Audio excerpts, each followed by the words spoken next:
Thursday, September 19th. The news of Europe.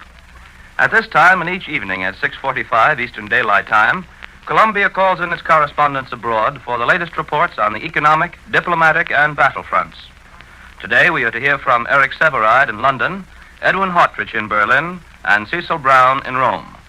But while we're waiting to hear from Mr. Sevareid by transatlantic shortwave radio, here is the situation at home. The government has mailed registration forms to the adjutant generals of 48 states.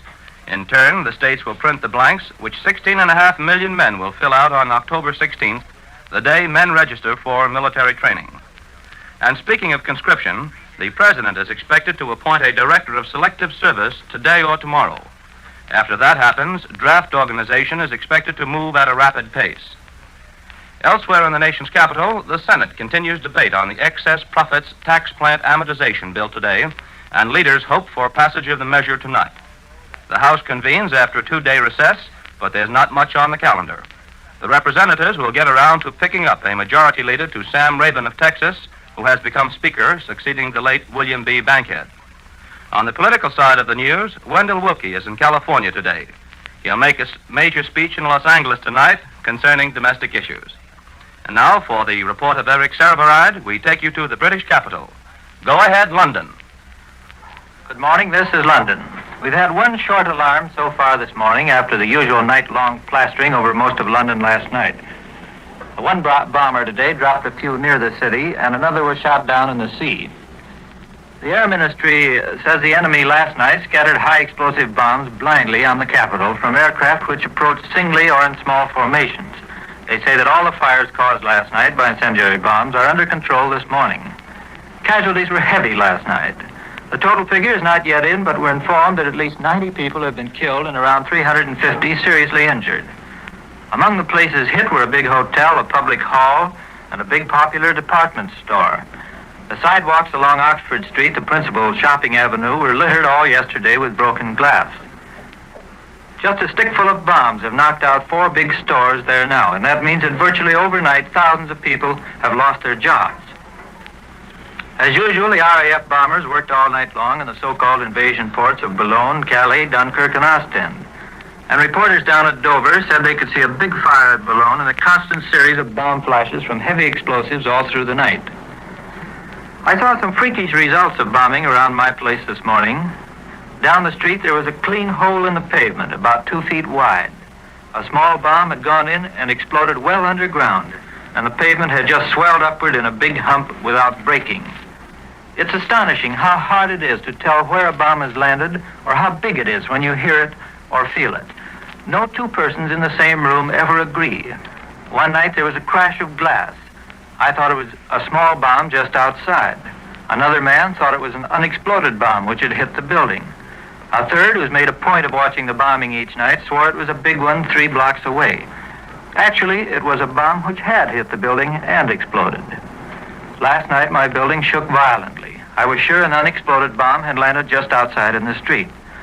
Well, this morning after breakfast, I walked around the neighborhood. A half block away, I came across the first smashed storefronts. They got worse as I followed the street. I went 4 full blocks before I found the craters. 2 of them caused by bombs of terrific force. They had landed near an intersection. Some unused trolley tracks were twisted around like wire. Nearby, a furniture factory was still smoldering from last night's fire. It would take me about 10 minutes to list the damage to stores and flats just around those 2 craters, although no building had collapsed. But let me tell you what I saw on that 4-block stroll. Glass had been smashed in an institute for the blind, a tea shop, a tobacco shop, a medical supply store, 3 pubs, a Lions restaurant, a subway station, 2 vacant houses, 3 automobile markets, a fruit shop, a hotel, a chemist's shop, 2 barber shops, a dress shop, a funeral parlor, a garage, a hardware store, and several apartment houses. And that was just along one street. Neither of the 2 bombs had actually hit that street, so the damage to the streets parallel, I assume, must have been comparable. I couldn't find any other craters around, so I'm sure it all resulted from those 2 explosions. Traffic is temporarily snarled, of course, and one subway station had to close down. And that seemed to be about the extent of the vital damage and the only gain to the Germans in that area.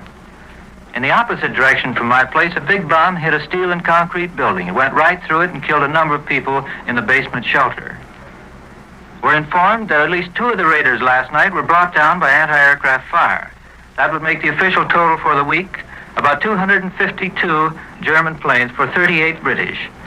The directors of the Bank of England were obliged to hold their general meeting down in the vaults of the bank, but they felt better when they left because they had just declared a 6% dividend minus the income tax.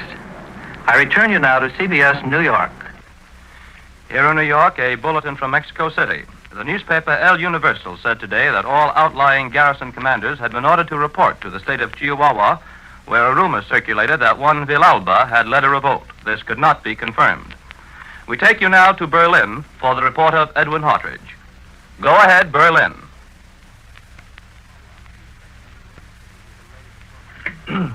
This is Berlin. This morning there seems to be little concrete news regarding military operations.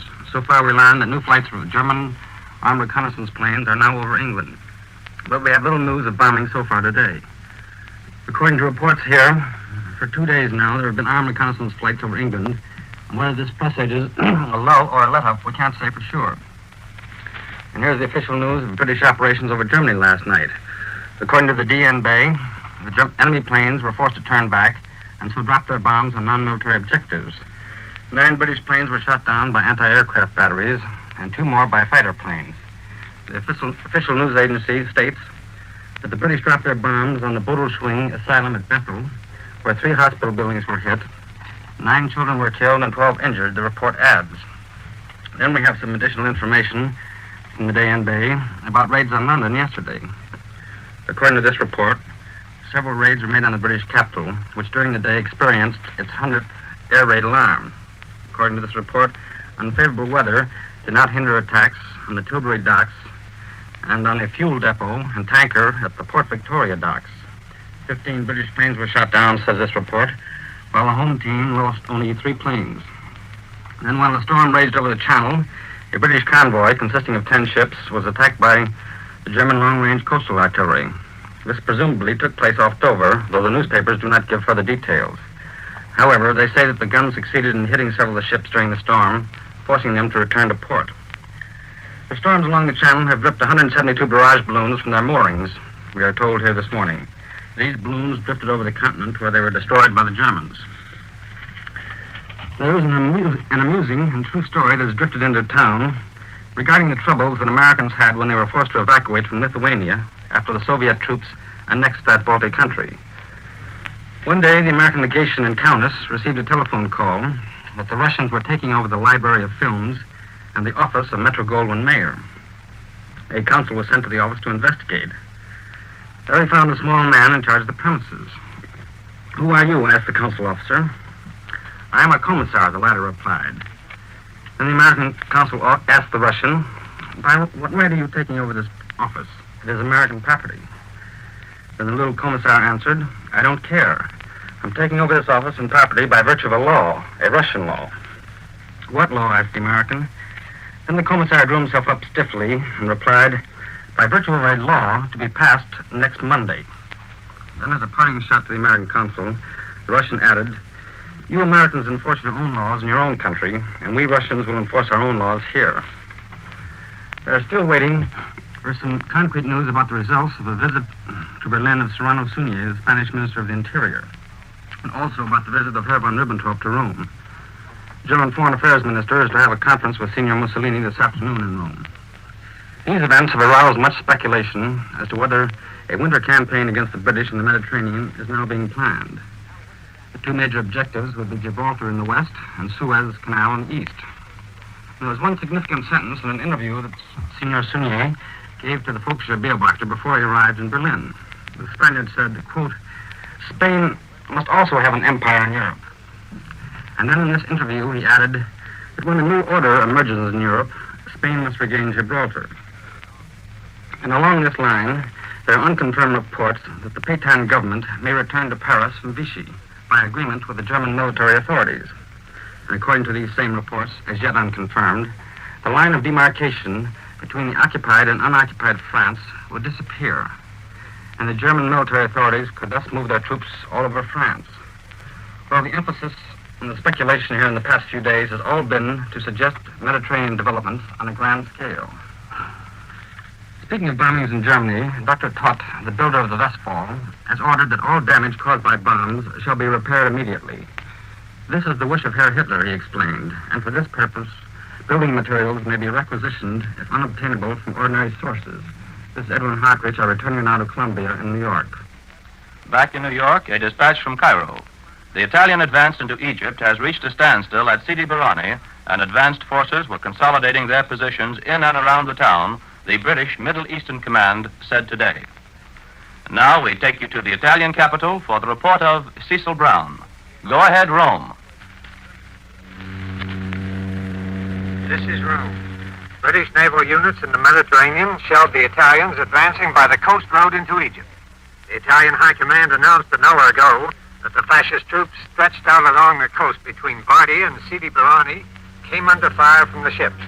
The communique says fascist planes intervened and bombed the British naval units. It adds that the ships were forced to cease firing and retreat. A 10,000-ton British cruiser, said the bulletin, was hit by a torpedo dropped by one of the Italian planes. We're told the cruiser was severely damaged. The communique says fascist planes have been steadily bombing British columns and mechanized units, which are retreating. Fascist planes also were reported to have bombed the defenses of Marsa-Matruh, the next British stronghold facing the Italians. British planes struck at Italian positions in Libya.